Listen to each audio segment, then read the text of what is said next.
Hey guys, welcome back to the channel.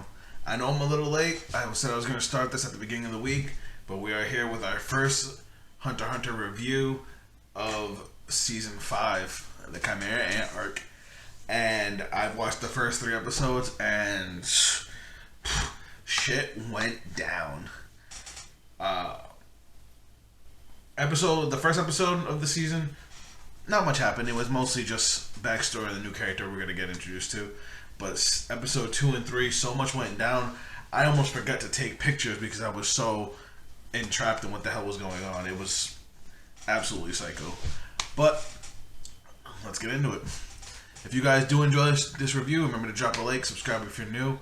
I'm going to be going through the entire Chimera Ant arc from scratch.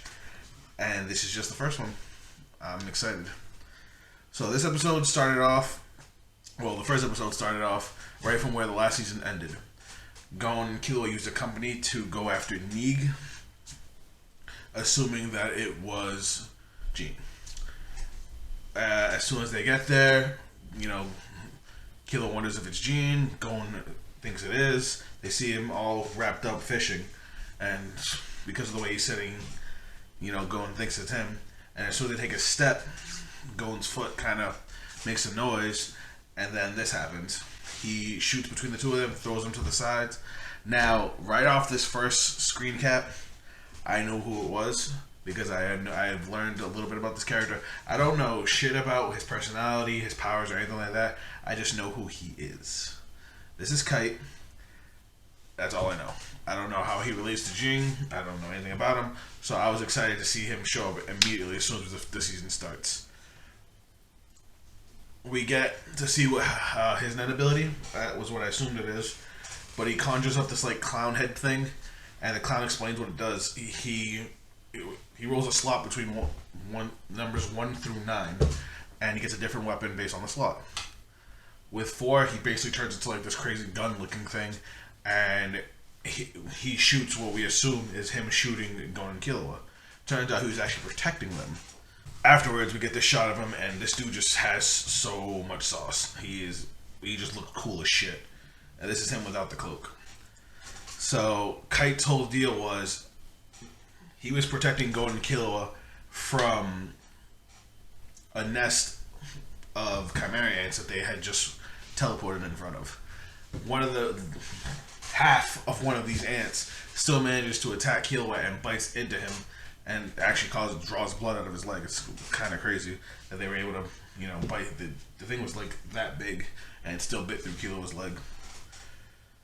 So, Kite gets to talking with Gon and Killua after realizing who Gon was. Turns out he had met Gon on Whale Island. He had gone there in search of Jean. We get a flashback of Kid Kite, and he is explaining to Gon and Killua how he met Jean. Now, we get a little bit of bounce back and forth. We see Kite as a kid talking about it, and then we get a shot of this thing. Now, right off the bat, I kind of assumed what this was. It was, eating fish out of the pond. And from the way it looks, I was assuming this was the Chimera Ant Queen. By the next episode, I had the confirmation. So, it turns out that Jean was actually Kite's master. Kite lived on the streets, with a bunch of animals, and Jean kind of stumbled upon them. After, apparently Kite pressured Jean until he decided to train him. Basically taught him what he needed to become a hunter. He became a hunter, and as his last exam, I guess, he had to find Jean. Jean made himself disappear, kind of like what he's doing to Gon. Kite was able to find him, and he explained to him that he had met Gon on Whale Island, and Jean told him that was his son. Not much happened in this episode. It was basically just an introduction to the new character, but it ends with Kite giving Gon stories about Jean and all the things that he was famous for, things that he discovered. It cuts back to this queen. And like I said, we find out she's the queen because she starts talking. I didn't know this insect was going to start talking, but she starts talking, and she's basically trying to gather enough power to create the king. and she announces, "I am the queen," and that's where the episode cuts off. The next episode, we get to meet more characters. We find out that Kite's actual job is to discover and study new species of animals. He usually studies bigger animals, but the Chimera ants things have been happening with the Chimera ants that have caused them to become a problem. So him and his team of 7 other people, we actually get to meet 4 of them at first. The other 2 we meet later. They're investigating what's going on with the Chimera ants. All because this giant arm washed up on an island, and at the end of them finishing a job, they find out about it and they start discovering it because of how big it is. They start learning all the things about the Chimera ants, and it turns out that the way the Chimera ants reproduce is called, I'm sorry if I'm going to butcher the way this is pronounced, phagiogenesis? Phagiogenesis? Something like that. But basically, it's all about the queen. The queen eats things, and she is able to pass traits and DNA of whatever she eats into the next generation of life, and she keeps on pumping out babies until she eventually gives birth to a new king and a new queen. So, the problem with the arm is huge. Even Kilo, after seeing just one of the claws, realizes that if she's really that big, she could probably eat a human. And since her species passes their traits on to the next generation, if she eats a human, then human DNA will be forever mixed into their species. It cuts over, and we actually get to meet this little boy and little girl. This little boy ends up fighting off this snake. I didn't pay too much attention to them because I didn't expect them to be around long, and it turns out I was right. You don't introduce a bunch of kids in an anime that gets this dark. The queen births a bunch of soldiers. As you can see, they're all messed up. We've got a bat ant hybrid, a fish ant hybrid, a crab ant hybrid.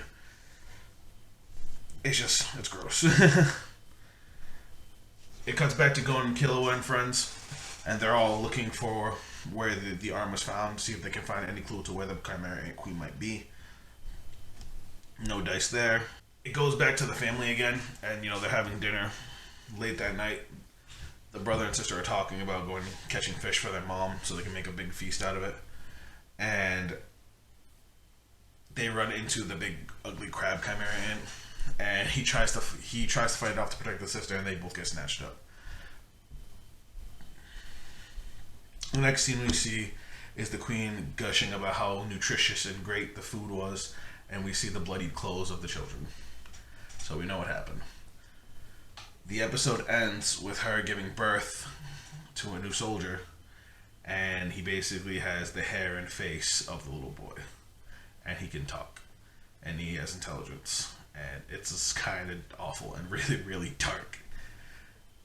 I was honestly surprised that they went that route that fast. I mean, it's only the 2nd episode of the season, and it was just they weren't playing. Next episode kicks off. The queen made this ant now capable of communicating a squadron leader in charge of the other soldier ants, and they go out and they start just capturing humans. They fly off together. This was disgusting, but they just start grabbing up humans for the queen to eat. We actually get to meet another squad leader. This guy's like part crocodile, but he also is capable of speech and advanced thinking because he also, again, has human DNA intermingled into his DNA. He challenges this guy, and they decide to get all the squad leaders together and basically make it a competition to gather as many humans as they can. We cut back over to Kite and his team, and they're trying to figure out where things could be going. Like, the big worry is if the queen's as big as she is and she starts trying to eat humans, it's only a matter of time before all the millions of soldier ants that she spits out with human DNA just ravage the planet. So they start looking for places where there might be missing people, but all the data they have is so old. Kite gets an idea, and they start looking at currents. Currents between the 10 days of when and before the arm got there. Like, it was possible. He was thinking it was possible that she lost the arm before it was discovered, and that it washed there instead of she lost the arm there and she went somewhere else. and he ends up realizing that there is a set of islands. I can't pronounce it, but it's like a union there. He said there's 2 countries there, and they're not going to get any information out of either one. The one that they made a point to mention more was the NGL, the Neo Green Life territory, I think is what they said. Basically, they're advanced hippies. They reject all technology. They live the basic life. If you bring any technology to their settlement, they'll actually kill you. It's punishable by death, which is kind of crazy. We get a shot of the mom who's now missing her kids. She spends all day, every day out looking for her missing children. She breaks down and like it hits me in my heart because I'm a father, and I don't know what I would do if my kids just up and disappeared. The Chimera ants actually re-raid her little settlement, and the Chimera ant that I'm assuming is part of her son runs into her, freezes. She like protects her child, and then he actually jumps over her and grabs somebody else, just completely leaves her. And he made a point to only go after the full-grown humans because they would be the most nutritious for the queen, but left her. So I'm thinking maybe part of her son's actually inside of him.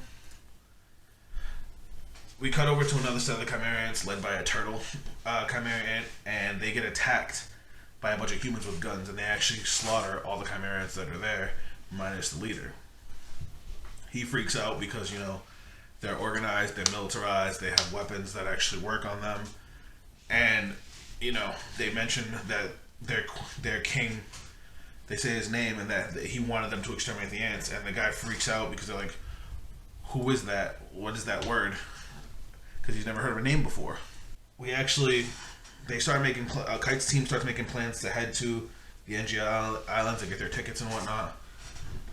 We have a pretty serious talk between Kite, Gon, and Killua, where he explains to him that if shit hits the fan, he's going to worry about protecting his friends before he worries about protecting Gon and Killua. So they need to be able to protect themselves. And if something happens where Kite's life if Kite gets basically stuck in danger, to just leave him. Which is kind of some foreshadowing because I do know Kite's final fate, unfortunately.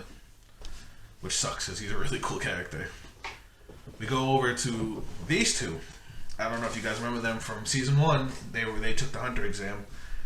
He passed, she failed. But basically they're going there too to also find out about the Chimera ants because I guess somebody they knew got grabbed up in the middle of a transmission talking about giant insects. So they're all converging on the NGO. Now we shoot over to the Chimera ants, who have now built a giant, nasty citadel of like fluids that have hardened. It's gross. And the queen calls all the lieutenants, all the squadron leaders, and basically tells them that she wants 50 humans a day so that way she can make the king. They're like, okay, but then they start asking questions. They start talking about, this military that might actually attack them. So they start going over defensive strategy. One of these guys has a shitload of books. He's actually smart as shit. And then they actually ask if they can have names. Because they all, have a sense of individuality, but they do work together to ensure the success of the whole hive, which is, they're basically like a human community. It's kind of, a lot more traits from humanity have made it into their species than we thought. The queen starts thinking about it. She thinks it's interesting, and then she comes up to these 3. She calls them the Royal Guard and says that she's going to give them their own names.